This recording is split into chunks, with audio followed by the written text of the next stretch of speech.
Asante madam. Kwa majina naitwa Hilda Silas Msumari. Natokea Bagamoyo, lakini kwetu kabisa nakozaliwa. Nazaliwa Tanga. Okay. Kwa hiyo nilimaliza form 4, nikaamua kuja kumsalimia dada. Nilipomaliza mwaka jana. Form 4 umesomea wapi?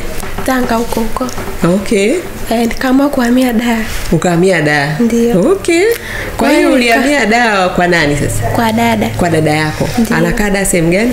Bagamoyo. Bagamoyo. Jamani, Bagamoyo sio Dar bana. Bagamoyo ni Pwani. Pwani. Nilihamia Pwani kwa muda. Kwa hiyo nikapata hizo habari, dada akaamua kunitafutia kazi. Dada sasa? Ndiyo. Dada yako kabisa? Dada ambaye ni mtoto wa baba mdogo. Okay. Ni dada kabisa. Ni dada huyo. Kwa hiyo akanitafutia hii kazi. Hii kazi ndio kakutafutia yeye? Ndio. Okay. Kwa hiyo na mimi nikaamua kuja hapa nisichague kazi. Yeye alikwambiaje? Aliniambia kwamba kuna mama mmoja tunamwona kwenye mitandao. Anatoa nanilio. Anatoa kazi. Kwa unaenda kuandikisha mkataba. Na kule wanatoa nanilio, wanatoa mshahara kwa wakati. Mshahara kwa wakati. Kwa sababu dada amewahi kufanya kazi na sisi, yeye amejuaje? Aya, amefuatilia kwenye mitandao. Anafuatilia tu kwenye mitandao. Kwa hiyo nikaamua kuja huku nisiende kwingine, maana huko wananyanyaswa. Hakuna sheria zinazomlinda dada. Kwa hiyo mimi nikaamua kuja huku. Kwa huku umependa kwa sababu tuna sheria za kumlinda dada. Na mishahara kwa wakati. Okay. Kwa hiyo mimi nikaamua kuja hapa. Sawa. Dada alikuleta au umekuja mwenyewe? Nilikuja naye jana. Ulikuja naye? Ndio. Kwa akafika hapa. Akaona na mikataba yetu aliona au alikuacha tu akaondoka? Aliona. Akakwambiaje? Akaniambia tu kikubwa ni kuwa na nidhamu na kufanya kazi kwa wakati. Sawa. Okay. Sawa dada Hilda, karibu sana. Asante. Nilichofurahi ni kwamba sisi tunazidi kupata mabalozi ambao ni watu wa karibu, ndugu zenu, kwa sababu ndugu yako hawezi kukuongoza kwenda sehemu mbaya. Hawezi kukupeleka sehemu ambayo anajua utanyanyasika, utapata shida. Kwa hiyo kama ni dada yako mwenyewe alituona kwenye mitandao, na kwa kuwa mimi ni mtu wa siku nyingi kwenye mitandao na kwenye jamii yetu, nimefanya kazi za wanawake kwa miaka mingi, ni imani yangu kwamba watu wanajua mimi sina mchezo. Sina mchezo na maisha, wanajua. Kwa hiyo wanapoona kwamba yani anajua kabisa kama ni ndugu yangu anaenda pale kwa Joyce, labda wewe ndio uzingue, lakini mimi sinaga mchezo. Na hata sheria zetu wote simepitia mikataba yetu hatuna mchezo, na hasa mimi sitaki kabisa kupotezeana muda. Ndio maana tumeweka hizo sheria za utaratibu wa kazi ili uturahisishie wote. Wewe kama dada usipate shida, na ukipata shida tunajua tunaanzia wapi. Lakini pia sisi kama kituo na bosi wako ambaye anakwenda kukabidhi familia yake, maisha yake, si ndio? Ni kitu kikubwa sana, na ndio maana sisi unaona tunataka tupate ndugu wa karibu.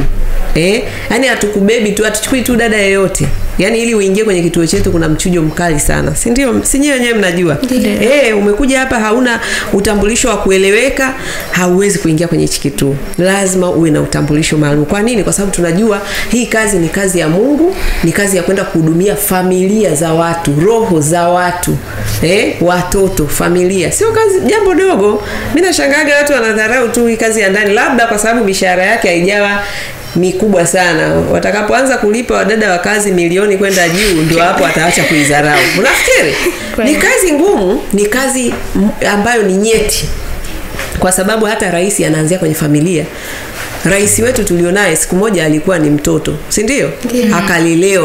Akalelewa vizuri, ndio maana leo tunaye kama rais.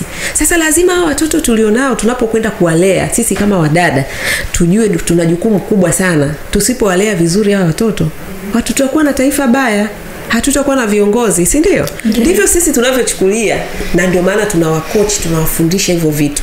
Kwamba kama ulikuja na mtazamo tu kazi za ndani tu ni za ovyo, hapana. Hii ni kazi ambayo ukiifanya vizuri, Mungu atakuwekea, yani atafungulia milango vibaya sana. Kwa sababu gani? Kwa sababu kuna mtoto ulimlea vizuri kwa bosi wako. Unashangaa unatoboa. Hata mimi nilipofanyaga kazi nilifanya vizuri sana. Labda ndio maana huwa nasema, ndio maana nazidi kwenda mbele. Kwa sababu hapa sijafika, nazidi kwenda, si ndio?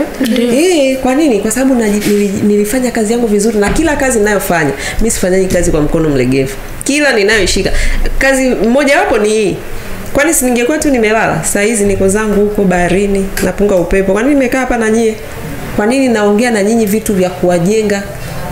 Kwa sababu kazi yangu naipenda, sio sifanyi kwa mkono mlegevu. Na ndio hicho ninachotaka niwaambukize nyinyi. Mnapokwenda kazini, kama unataka kufika mbali, hata wakati mmoja usidharau kazi yako wala usifanye kwa mkono mlegevu. Tuko pamoja eh? Ndio. Haya, dada Hilda, kwa hiyo wewe una malengo gani? Mimi nimekuja hapa kwa malengo. Ehe.